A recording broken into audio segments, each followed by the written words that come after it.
ಕರ್ನಾಟಕ ಪರೀಕ್ಷಾ ಪ್ರಾಧಿಕಾರದ ವಿರುದ್ಧ ಮತ್ತೆ ವಿದ್ಯಾರ್ಥಿಗಳು ಆಕ್ರೋಶವನ್ನು ಹೊರಹಾಕ್ತಾ ಇದ್ದಾರೆ. ಸರ್ಕಾರ ತಮ್ಮ ಬೊಕ್ಕಸ ತುಂಬಿಸಿಕೊಳ್ಳಲು ಬಡವರ ಮಕ್ಕಳ ಮೇಲೆ ಹೊರೆ ಹಾಕ್ತಿದೆ ಅಂತ ಹೇಳಿ ಕಿಡಿಕಾರ್ತಾ ಇದ್ದಾರೆ. ಕೆಇಎ ವಿರುದ್ಧ ಆಕ್ರೋಶಕ್ಕೆ ಕಾರಣವೇನು ಅನ್ನೋದರ ಡಿಟೇಲ್ ವರದಿ ಇಲ್ಲಿದೆ ನೋಡಿ.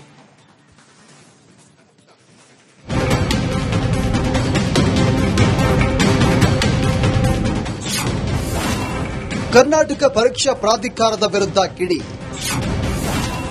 ಪರೀಕ್ಷಾ ಶುಲ್ಕ ಹೆಚ್ಚಳಕ್ಕೆ ಆಕಾಂಕ್ಷಿಗಳ ಆಕ್ರೋಶ.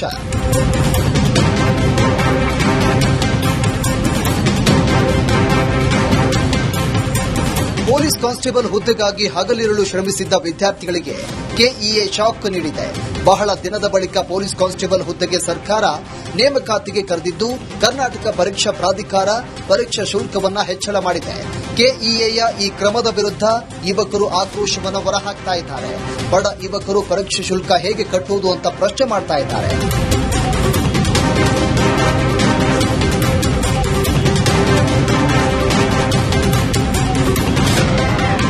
ಬಾರ್, ಹೋಟೆಲ್, ಫುಡ್ ಡೆಲಿವರಿ ಬಾಯ್ಗಳಾಗಿ ಕೆಲಸ ಮಾಡ್ತಾ ಇರುವ ವಿದ್ಯಾರ್ಥಿಗಳು ಸ್ಪರ್ಧಾತ್ಮಕ ಪರೀಕ್ಷೆ ಬಂದ್ರೆ ಸಾಕಪ್ಪ ಅಂತ ಕಾತುರದಿಂದ ಕಾಯ್ತಾ ಇದ್ದಾರೆ. ಇದೇ ವೇಳೆ ಕೆಇಎ ಪರೀಕ್ಷೆ ಶುಲ್ಕವನ್ನ 400 ರೂಪಾಯಿಯಿಂದ 750 ರೂಪಾಯಿಗೆ ಏರಿಕೆ ಮಾಡಿದೆ. ಸರ್ಕಾರದ ಈ ಕ್ರಮ ಯುವ ನಿರುದ್ಯೋಗಿಗಳ ಆಕ್ರೋಶಕ್ಕೆ ಕಾರಣವಾಗಿದೆ.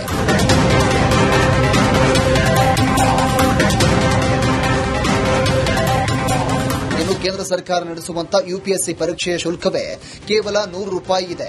ಆದರೆ ಕರ್ನಾಟಕದಲ್ಲಿ ಮಾತ್ರ ಯಾಕೆ ಎಷ್ಟು ಹಣ ಅಂತ ಕಿಡಿಕಾರ್ತಾ ಇದ್ದಾರೆ.